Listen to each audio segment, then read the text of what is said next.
Hi అండి, అందరికీ నమస్తే. కార్తీక మాసంలో 30 రోజులు 30 పురాణాలు వింటే కానీ చాలా మంచిది. ముక్కోటి దేవతల ఆశీర్వాదం అనేది మన కుటుంబం పైన ఎల్లప్పుడూ ఉంటుందని పండితులైతే చెబుతున్నారు కదండి. అలాగే మన ఛానల్లో అయితే నేను ఇప్పటి వరకు 3 అధ్యాయాలు అయితే చెప్పున్నానండి. ఇప్పుడు మనం కార్తీక పురాణంలో 4వ అధ్యాయం గురించి తెలుసుకుందాము. 4వ అధ్యాయంలో దీపారాధన మహిమ గురించి ఇప్పుడు మనం తెలుసుకుందాం. కార్తీక పురాణం హిందూ పురాణాలలో ఒక ప్రముఖమైనది. ఈ పురాణం ప్రధానంగా కార్తీక మాసం చేసే వ్రతాలు, పూజలు, దానాలు మొదలైన వాటి మహిమను వివరిస్తుంది. వశిష్ఠ మహర్షి జనకునికి ఈ పురాణాన్ని వివరించారు. కార్తీక మాసంలో శివుడు మరియు విష్ణువులను ఆరాధించడం, దీపాలు వెలిగించడం, వ్రతం చేయడం వంటి కర్మాలను చేయడం వల్ల మోక్షం లభిస్తుందని ఈ పురాణం చెబుతుంది. వశిష్ఠుడు జనక మహారాజుతో ఇలా అన్నారు. జనక, కార్తీక మాసంలో సర్వ సత్కర్యములు చేయవచ్చు. దీపారాధన అతి ముఖ్యమైనది. దీనివల్ల మిగుల ఫలితం పొందవచ్చు. సూర్యాస్తమ సమయంలో శివ, విష్ణు దేవతల సన్నిధిలో లేదా ఆలయ ప్రాంగణంలో దీపం వెలిగించిన వారు సర్వ పాపాలను పోగొట్టుకొని వైకుంఠాన్ని చేరుకుంటారు. కార్తీక మాసంలో హరిహరాల సన్నిధిలో ఆవు నెయ్యి, కొబ్బరి నూనె, విప్ప నూనె లేదా ఆముదంతో దీపం వెలిగించాలి. ఏ నూనెతో చేసిన దీపారాధన అత్యంత పుణ్యమైనది. దీనివల్ల అష్టైశ్వర్యాలు కలిగి శివ సన్నిధికి చేరుకుంటారు. ఇందుకు ఒక కథ అనేది ఉంది, వినండి అని చెబుతున్నారు. శత్రుజిత్ కథ. పాంచాల దేశంలో ఒక రాజు పుత్ర సంతానం కోసం తపస్సు చేశాడట. ఒక ముని అతనికి కార్తీక మాసంలో శివదేవునికి దీపారాధన చేయమని సలహా ఇచ్చారట. రాజు ఆ సలహా ప్రకారం చేసి పుత్ర సంతానం పొందాడు. ఆ బాలుడికి శత్రుజి అని పేరు పెట్టారు. శత్రుజి పెద్దవాడైన తర్వాత దుర్మార్గుడు అయ్యాడు. అతను అనేక దుష్కర్యాలు చేశాడట.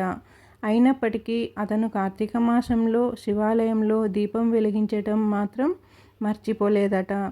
ఒకరోజు శత్రుజి ఒక బ్రాహ్మణ కన్యను చూసి ఆమెను కోరి ఆమె భర్తను చంపాడు. ఆ తర్వాత వారు కార్తీక పౌర్ణమి రోజున శివాలయంలో కలుసుకున్నారట. అక్కడే వారిద్దరూ కూడా చనిపోయారు. వారి పాపకర్మలను కూడా దీపారాధన పోగొట్టింది. వారు శివ సన్నిధికి చేరుకున్నారు. ఈ కథ దీపారాధన యొక్క మహిమను తెలియజేస్తుంది. కార్తీక మాసంలో దీపారాధన చేయడం వల్ల పాపాలు నశించి మోక్షం లభిస్తుంది. కార్తీక పురాణం వల్ల దీపారాధన గురించి ఈ మహిమ అనేది తెలుసుకుందాం. ఈ విధముగా వశిష్ఠుడు కార్తీక మాస వ్రతమును యొక్క మహిమ వల్ల బ్రహ్మ రాక్షస జన్మ నుండి కూడా విముక్తి పొందారని చెబుతుండగా, జనకుడు మహిమ తపస్విత తమరు తెలియక ఇతిహాసములు వినిన కొలది తనవి తరకున్నది. కార్తీక మాసము ముఖ్యమైనవి ఏమి చేయవలయనో, ఎవరినుద్దేశించి పూజ చేయవలయనో వివరింపుడు అని కోరగా విశిష్టుల వారు ఇట్లు చెప్పారట. జనక, కార్తీక మాసమందు సర్వ సత్కర్యములను చేయవచ్చును. దీపారాధన మందు అతి ముఖ్యము. దీని వలన మిగుల ఫలము పొందవచ్చును. సూర్యాస్తమ సమయమునందు అనగా సంధ్యా చీకటి పడు సమయమున శివకేశవులు సన్నిధిని కాని ప్రకారంబునందు గాని దీపమును ఉంచిన వారు సర్వ పాపములను పోగొట్టుకొని వైకుంఠ ప్రాప్తి నొందుదురు. కార్తీక మాసమందు హరిహరాదులు సన్నిధిలో ఆవు నేతితో, కొబ్బరి నీటితో, విప్ప నూనెతో దీపారాధన అనేది చేస్తే చాలా పుణ్యఫలమంట. దీపారాధన ఏ నూనెతో చేసినను మిగులు పుణ్యత్ములుగాను భక్తి పరువులుగాను నగుటయేగాక అష్టైశ్వర్యములు కూడా కలిగి శివ సన్నిధి చేరుదురు.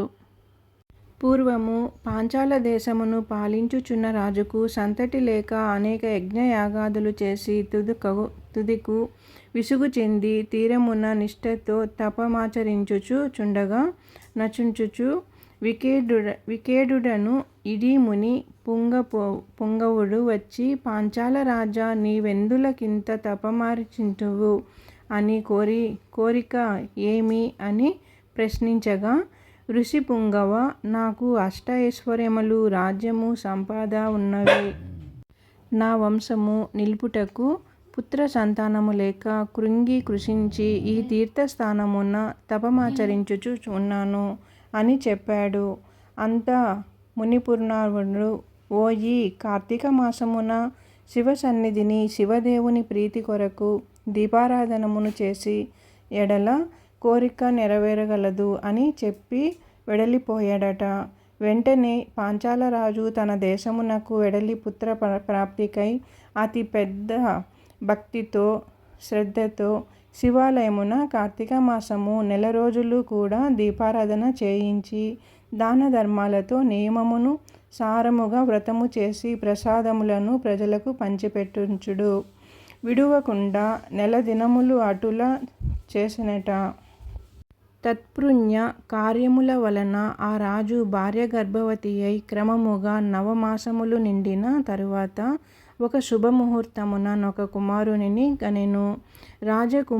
కుంభికులు మిగుల సంతోషించి తమ దేశమంతటను పుత్రోత్సవములు చేయించి బ్రాహ్మణులకు దాన ధర్మాలు చేసి ఆ బాలునకు శత్రుజీ అని నామకరణము చేయించి అమిత గారాభముతో పెంచుచుండిరి. కార్తీక మాస దీపారాధన వలన పుత్ర సంతానము కలిగినందువలన తన దేశము అంతటను ప్రతి సంవత్సరము కార్తీక మాస వ్రతములు దీపారాధనలు చేయుడమని రాజు శాసించెనట. రాజకుమారుడు శత్రుజీ దినదిన ప్రవర్తమానుడగుచు సకల శాస్త్రములు చదివి ధనుర్విద్య, కత్తిసాము మొదలగునవి నేర్చుకొనిడట. కానీ యవ్వనమునను రాగానే దుష్టుల సహవాసము చేతను తల్లిదండ్రుల గారాభము చేతను తన కంటికి ఇంపగు స్త్రీలకు బలాత్కరించుచు ఎదిరించిన వారిని దండించుచు తన కామవాంఛ తీర్చుకొనుచుండెనట. తల్లిదండ్రులు కూడా తమకు లేక కలిగిన కుమారుడని ఎడల చూచి చూడనట్లు విన్నట్లు ఉన్నారట. శత్రుజీ ఆ రాజ్యములో తన దుష్ట కార్యములకు అడ్డు చెప్పువారులను నరికెదనని కత్తి పట్టుకొని ప్రజలను భయం కంపితులను చేయించును. అటులా తిరుగుచుండగా ఒక దినమున ఒక బ్రాహ్మణ పడుచును చూచుట తటస్థించెను. ఆమె ఒక ఉత్తమ బ్రాహ్మ పడుచు. ఆమె ఒక ఉత్తమ భార్య, మిగుల రూపవతి. ఆమె అందచందాలను వర్ణించుట మన్మధునకై శక్యము కాదు. అట్టి స్త్రీ కంట పడగానే రాజకుమారుని మతి మందగించి కొయ్యి బొమ్మల వలె నిశ్చేష్టుడై కామ వీరముతో ఆమెను సమీపించి తన కామవాంఛ తెలియజేసెను. ఆమె కూడా అతని సౌందర్యానికి ముగ్ధురాలై కులము శీలము సిగ్గు విడిచి అతని చెయ్యి పట్టుకొని తన శయన మందిరానికి తీసుకుని పోయి భోగభాగ్యములు అనుభవించెను. ఇట్లు ఒకరికొకరు ప్రేమలో పరవశులగుట చేత వారు ప్రతిదినము అర్ధరాత్రి వేళ ఒక అజ్ఞాత స్థలములో కలుసుకొనుచు తమ కామవాంఛ తీర్చుకొనుచుండిరి. ఇలా కొంతకాలం జరిగెను. ఎలాగో ఈ సంగతి ఆమె మగనికి తెలిసి పసిగట్టి భార్యను రాజకుమారుని ఒకేసారిగా చంపవలెనని నిశ్చయించి ఒక ఖడ్గమును సంపాదించి సమయమున కొరకు నిరీక్షించుచుండెను. ఇదిట్లుండగా కార్తీక శుద్ధ పౌర్ణమి రోజున ఆ ప్రేమికులిరువురు శివాలయమును కలుసుకోవాలని నిర్ణయించుకున్నారు. ఎవరికి వారు రహస్య మార్గమున బయలుదేరిరి. ఈ సంగతి ఎటులో పసిగట్టిన బ్రాహ్మణుడు అంతకు ముందే కత్తితో సహా బయలుదేరి గర్భగుడిలో దాగి ఉండెను. ఇదే సమయము అని తన భర్త తన మొలనున్న కత్తి తీసి ఒక్క వ్రేటితో తన భార్యను ఆ రాజకుమారుడిని ఖండించి తను కూడా పొడుచుకొని మరణించెను. వారి పుణ్యం కొలది ఆ రోజు కార్తీక శుద్ధ పౌర్ణమి సోమవారమగుట వలన ఆ రోజు ముగ్గురును చనిపోవుట వలనను శివదూతలు ప్రేమికులిరువురిని తీసుకొని పోవుటకు యమదూతలు బ్రాహ్మణుని తీసుకొని పోవుటకు అక్కడకు వచ్చిరి. అంతా యమదూతలను చూచి బ్రాహ్మణుడు ఓ దూతలారా, నన్ను తీసుకొని వెళ్ళుటకు మీరెలా వచ్చినారు? కామాంధరముతో కన్ను మిన్ను తెలియక పశుప్రాయముగా వ్యవహరించిన ఆ వ్యభిచారుల కొరకు శివదూతులు విమానములో వచ్చుటెలా చిత్రముగానున్నదే అని ప్రశ్నించెను. అంతా యమకింకరులు, ఓ బాపడా, ఎవరెంతని నీచులైనను ఈ పవిత్ర దినమున అంగ కార్తీక పౌర్ణమి సోమవారపు దినమున తెలిసో తెలియకో శివాలయములో శివుని సన్నిధిన దీపం వెలిగించుట వలన అప్పటి వరకు వారు చేసిన పాపాలన్నీ నశించిపోయినవి. కావున వారిని కైలాసమునకు తీసుకుని పోవుటకు శివదూతలు వచ్చినారు అని చెప్పగా, ఈ సంభాషణ అతడు వినుచు, రాజకుమారుడు అలా ఎన్నటికిని జరగనివ్వను. తప్పొప్పులు ఎలాగునూ ఉన్నప్పటికీ మేము ముగ్గురమును ఒకే సమయములో ఒక స్థలములో మరణించితిమి కనుక ఆ ఫలము మా అందరికీ వర్తించవలసినదే అని తాము చేసిన దీపారాధన ఫలములో కొంత ఆ బ్రాహ్మణునకు దానం చేసెను. వెంటనే అతనిని కూడా పుష్పక విమానం నందు ఎక్కించి శివ సాన్నిధ్యమునకు చేర్చిరి. వింటివా రాజా, శివాలయములో దీపారాధన చేయుట వలన ఆ ప్రేమికులు పాపములు పోవుటయే కాక కైలాస ప్రాప్తి కూడా కలిగెను. కావున కార్తీక మాసములో నక్షత్రాల యందు దీపముంచిన వారు జన్మరహిత్య పొందుదురు. ఇట్లు స్కంద పురాణాంతర్గత వశిష్ఠ ప్రోక్త కార్తీక మహత్య మందలి 4వ అధ్యాయము పారాయణ సమాప్తమైనది. ఈ విధముగా నేను తెలుసుకొని అయితే ఈ వీడియో అయితే చేశానండి. నేను ఇక్కడ వేరే దాంట్లో వాళ్ళ దగ్గర చదివి విని వీడియో నేను తెలుసుకున్నది ఇంకొక నలుగురికి తెలియజేద్దామని చెప్పి ఈ వీడియో అయితే చేయడం జరిగింది. వీడియో మీకు అందరికీ నచ్చే ఉంటుంది అనుకుంటున్నాను. నచ్చి ఉంటే కానీ నా ఛానల్ సబ్స్క్రైబ్ చేసుకొని లైక్ ఇవ్వండి. ఈ కార్తీక మాసంలో వీలైనంత వరకు అందరూ కూడా ఇంటి దగ్గర పూజారాధన చేసుకొని అలాగే శివాలయంకి వెళ్ళి దీపారాధన కూడా చేసుకుందాము. అలాగే ఈ కార్తీక మాసంలో 30 రోజులు 30 అధ్యాయాలు చదివితే మంచిదని చెబుతున్నారు కదండి. నాకు వీలైనంత వరకు నేనైతే ఇలా అధ్యాయాలు పెడుతూ ఉంటాను.